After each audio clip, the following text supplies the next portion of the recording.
How I went from bedbound to fully using my body. Hi everyone, welcome back to another video. I apologize for my voice, it's a little gravelly. My kids got me sick. We had a sick week of some stomach flu issues and also a mixture of a cold taking place. But I wanted to make this video. I'm excited to make this video. I think so many people with chronic pain, chronic symptoms, what happens is our world gets really small over time. We stop moving our body. We stop using our body.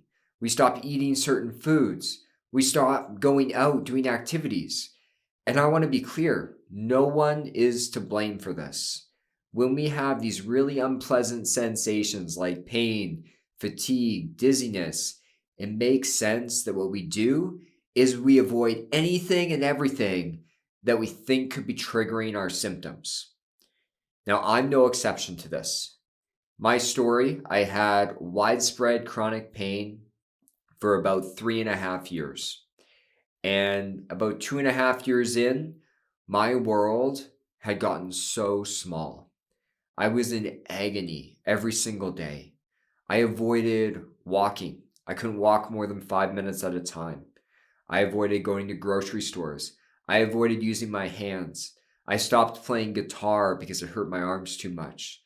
I stopped going to the gym, working out. Like lifting weights was not even in the question. And about 2.5 years in, I was no longer able to work. I know a lot of people are in this similar situation watching this video. I relate to you. I was off work for several months because it just wasn't possible. I couldn't go somewhere for 8 hours. And at this point in my chronic pain journey, I was basically bedbound. I spent most of my day lying in bed or lying down watching TV. The other position that sometimes worked to minimize my pain is I would sit in this straight back chair with a towel rolled up under my lower back. And I was in a deep freeze shutdown response. I was deeply depressed, hopeless, helpless. Part of my story, I know for many of you relate to this, could be just like complete disconnection, dissociation. That was something that would happen. Like my wife, my partner at the time, and still my partner now, Anne, she would come home and I wouldn't even know she was in the house. I was so zoned out and disconnected. And moving my body in the ways that I wanted felt so far off. Now, luckily, I came to a brain and nervous system approach, and I'm careful saying the timeline for myself. But when I really committed to doing this approach that I promote on this channel, it took me about 8 months, about 4 months to basically not have chronic symptoms daily, and about another full 4 months to fully use my body. So it did take time, but in this video, I'm going to explain exactly what I did. What I did to go from bedbound, scared to move, to being able to go to the gym, to being able to run, to being able to play guitar again, to use my body however I wanted. I want that for all of you. I think that's possible. As we know, a lot of chronic pain and symptoms, it's not due to damage or disease in the body, or not fully due to damage or disease in the body. It's because our brain and nervous system, it's been stuck in this heightened state of danger and survival and dysregulation for so long that it just starts to produce chronic pain and chronic symptoms. Now, the first thing I want to explain is an activity that is in my digital course that we really go into detail with. And by the way, all the strategies in this, and there's lots of meditations, are all in my digital course. So I'll put the link down below. If you want a full guided way to do this, to start moving your body fully, it's all in there. Actually, in our last live Q&A session that we do every month, people were really talking about graded exposure. It was amazing to see people were starting to move their body. They were starting to do things again that they weren't able to months prior. And so I'm going to really explain this. But the first thing I want to explain is this activity, which I call the pain or symptom rulebook. The rulebook is made up of things you do or don't do because you bought into the idea that it's going to reduce your chronic pain or chronic symptoms. So don't do rules are pretty obvious. Things like I wouldn't walk for more than 5 minutes. I wouldn't lift my arms above my head. Like even going like this was terrifying. I wouldn't allow myself to do that when I was lying in bed. So I had all these restrictions, these rules that I put in place. Like I can't lift my arms. I can't push things with my arms. I can't play guitar. I can't walk. I can't lift weights. There's a lot of things I did as well. Like I've seen some people where they're doing 80, 90 minutes of hot yoga a day because they're convinced that that's going to reduce their chronic symptoms. And it becomes this rule that they have to follow. I've seen people follow certain diets. They have to do that. But these rules, the problem with them is that when pain and symptoms are neuroplastic, the rules are actually incorrect. It wasn't that walking more than 5 minutes was damaging my back or hips. Nothing was taking place there. All that happened is my brain started to interpret, made this association, oh, there's something really wrong with the body. Walking's dangerous, and so it would click on pain. And the more I followed the rule of don't walk more than 5 minutes, the more my brain felt in danger of that. And the next time I had to do it, it would produce pain. So there's a misinterpretation that goes on in the brain. We start to fear moving our body, and then we avoid it. Or we're doing all these things like hot yoga or certain diets. And the more we follow these rules, the more we're reinforcing that our body's flawed, our body's damaged, our body's not able to be used. And that's where I got to. My rule book was massive. All sorts of things that I had to break. And as a result, my world was really small and I was really locked in place, housebound, bedbound. And so understanding your rules is really important. I almost tell people, make a list. What are all the things you do in a day or don't do in a day because you're convinced it's going to reduce your symptoms or edge them off? Because we have to start to break these rules. That's why I use the approach that I do for my own healing and for other people is we need to start to break these rules. Like I needed to slowly start to walk more. I needed to slowly start to lift my arms, to play guitar, to eat certain foods. I needed to start to do these things. So that's the first thing, your rule book. Write it down. What are all the things you do and don't do? Because this is the work that we're laying out. And it's understanding that these rules, when it's neuroplastic, they are incorrect. They are not triggering chronic pain or chronic symptoms. Your brain has just misinterpreted that these things are dangerous. And our job is to teach it that it's safe. I'm able to now walk as long as I want. This morning, I went for about 35, 40-minute walk with my dog, Darla. She's very cute, German Shepherd. And I was able to walk. And I got there because I teached my brain over time, hey, I'm safe to walk. This isn't dangerous. My body's not damaged. Now, let's lay out what exactly I did to make myself no longer bedbound and fully use my body. So I really suggest people take some notes and understand this process. And again, if you need extra support, it's all in my digital course, or you can sign up for a meeting with one of my therapists because all of our therapists are trained in supporting people through this process. The first thing you do, it's a skill from pain reprocessing therapy actually, called searching for exceptions. We need to look for exceptions to the rule. So I'll give you an example. That rule that I had, if I walk more than 5 minutes, my back and hips hurt. I really believe that was true. When I was trying to get back to work, I'd been off work for a while, bedbound, as I said. I had an interview at a university wellness center. And I don't know what I did, people, but it is probably the best interview I will do in my entire life. I don't know how I pulled it off because cognitively my brain was not working. I remember my partner, Anne, she helped me write my cover letter because I was just in such despair. But I just shined in this interview, bragging about myself right now.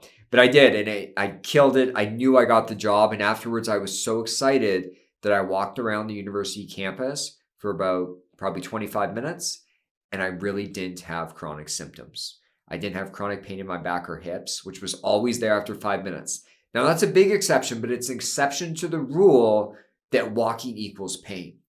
And if you have these exceptions, you need to be reminding yourself of that because that's what gives you evidence, hey, my body's actually capable and able.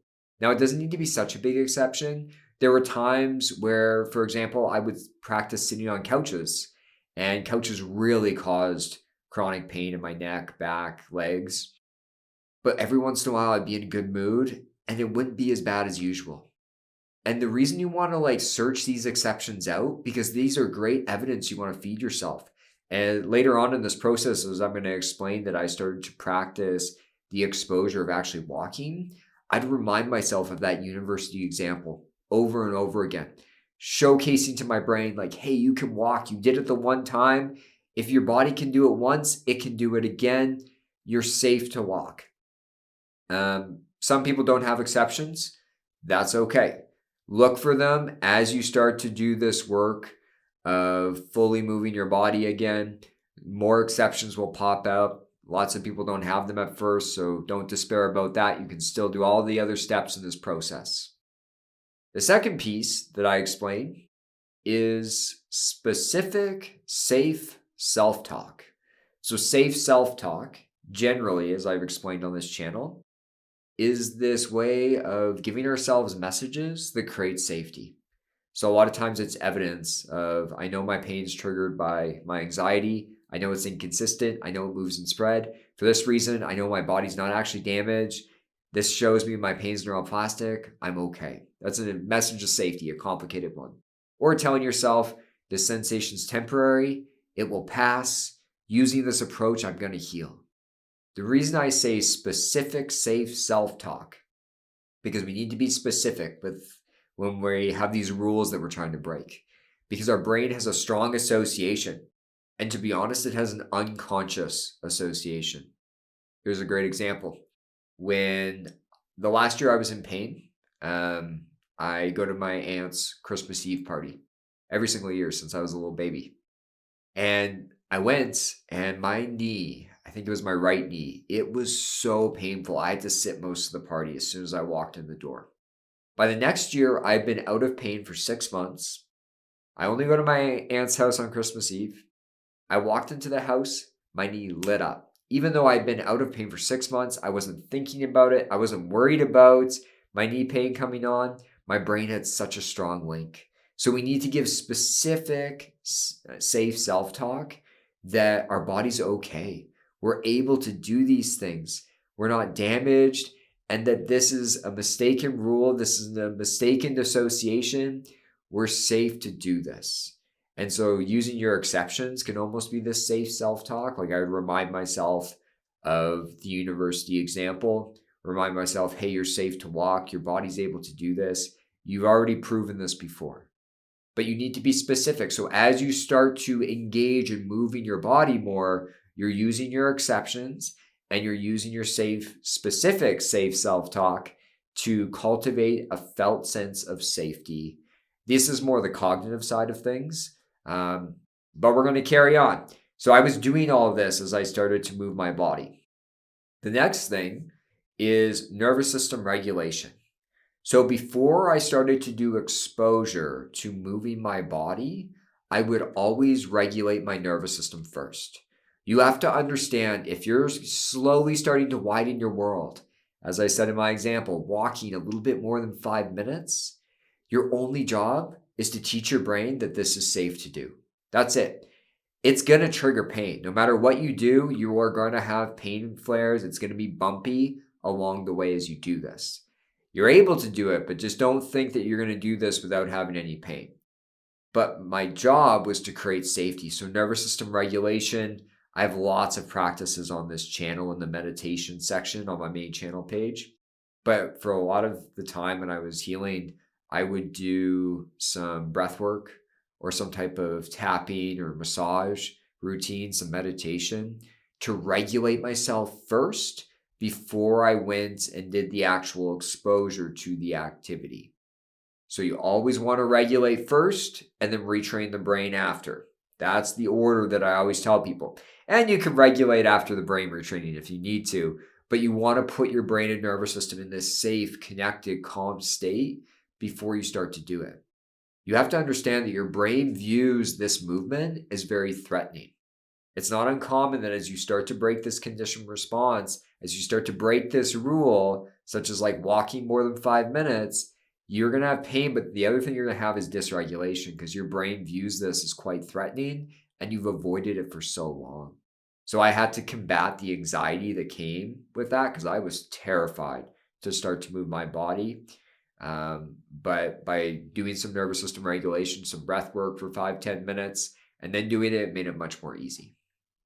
Now, the next thing is visualization. I did this a lot when I was healing. Visualization, the way I view this is it's almost a baby step towards the bigger movements or positions or activities that are just too far off. So an example of this is when I was healing in BedBound, going to lift weights just wasn't possible. It wasn't even close. Like I could barely lift my arms up without having intense pain. I wasn't going to be able to go do a military press at the gym. But what I did is visualization. And it's almost like somatic work with your pain and symptoms with a visualization. So you visualize breaking the rule. So I would visualize going to the gym and doing military press, lifting my arms with a reasonable amount of weight. And I would visualize that. And then sometimes with the visualization, what'll happen, don't be shocked, is pain or symptoms can actually come on because your brain has such a strong association. It's also great evidence your pain's neuroplastic if that happens. But you're visualizing for a period, and then you're doing the somatic work with pain, symptoms, or any emotions or dysregulation that comes up. You're processing that, you're calming that. Again, in my course, I have a whole practice on this, but I have lots of somatic trackings and embodiment practices on this channel that you can try out for free. But in my course, I have like a visualization section where we go through that. But that's it. I would spend a long time actually. I probably did a little too much of this, but I was motivated as I was starting to move my body. As I was starting to get pain reductions, it wasn't that I just wanted pain reductions. I wanted to fully move my body again. And so I would visualize. I would lay in bed and for like 30 to 60 minutes some days, especially when I wasn't working, I would be visualizing this. I would be visualizing starting to go to the gym, being able to run. And I would be processing this and trying to get to this place of safety and connection. You can use your exceptions, your specific safe self-talk during the visualization to cultivate safety and connection. And you can do some nervous system regulation, some breath work, some present moment sensing in the mix. Now, visualization is not going to get you the whole way there. It's a good baby step when we're too scared for bigger things. But the real meat and potatoes of this approach is graded exposure. This is what you need to do. Essentially, you think about what happens when we have chronic pain and symptoms with movements or positions. I'm going to explain something. This is not my analogy that I'm explaining, but it comes from a great physiotherapist named Charlie Merrill, who's in the US, and I saw him speak on this. It's really, really useful. You have to understand like this. If this is injury, so this is the injury line, and this is pain line. For someone who doesn't have chronic pain, those lines are really close. So what will happen is people start to experience sharp pain, injuries soon to follow because those lines are really close. Here's what happens with chronic pain, and this could apply to chronic fatigue or other things. Those lines get further and further and further apart. And so now, when people start to move their body and experience pain, they're not anywhere close to injury. You could have a high level of pain not even close. The graded exposure, what we're doing, and this is the scary part, is we're bumping against that line. We're slowly increasing our movements, our exposure to activities slowly and gradually, and we're bumping those lines back up to be more accurate. We're teaching our brain, hey, we don't need pain with all this movement down here. These lines can be closer together. And so that's what we're doing with graded exposure. Now, when we talk about graded exposure, as I said, really important to go gradual and slow. If I had gone from BedBound to going for a half an hour run, I would have probably been in a pain flare for 3 weeks. Again, not because my body's damaged, but running was so threatening to my brain. Walking for 5 minutes was threatening. So you need to do this gradually. So I'll give you an example of what I did with walking. I started in my basement suite where we were living at the time, walking back and forth for maybe 3 to 5 minutes. And then I would sit down, do somatic work with the pain, the symptoms, do some somatic tracking or embodiment practices to kind of soothe things, create safety, give specific safe self-talk, give myself exceptions. And then if I was up to it, I get back up and I walk for 3 to 5 minutes again, feeling the sensations, creating safety as I did it. That's the idea of where I started. Now, eventually over months, I was able to walk for 10, 20, 30 minutes. Eventually I got to an hour and I stopped counting because an hour is a pretty long time to walk. That was the idea. Now with graded exposure, especially if you're bedbound, there's so many movements and positions that are probably really threatening to you. Don't try to break them all at once. Pick 1 to 3 things and slowly work away at it. Again, I don't know your situation, so make sure you're cleared by a physician to let them know, for them to let you know that you are safe to actually move your body in this way. I just want people to be safe out there because I don't know your specific case. But I would pick 1 to 3 things. Like at first I picked, I'm trying to think back, I picked walking and I picked sitting on couches. And eventually I added in like arm movements. I had soup cans because going to the gym was terrifying. But I had soup cans and I would practice just doing this 3 or 4 times, creating safety, slowing down, doing somatic work with pain and symptoms, lift again 3 or 4 times. That was the idea.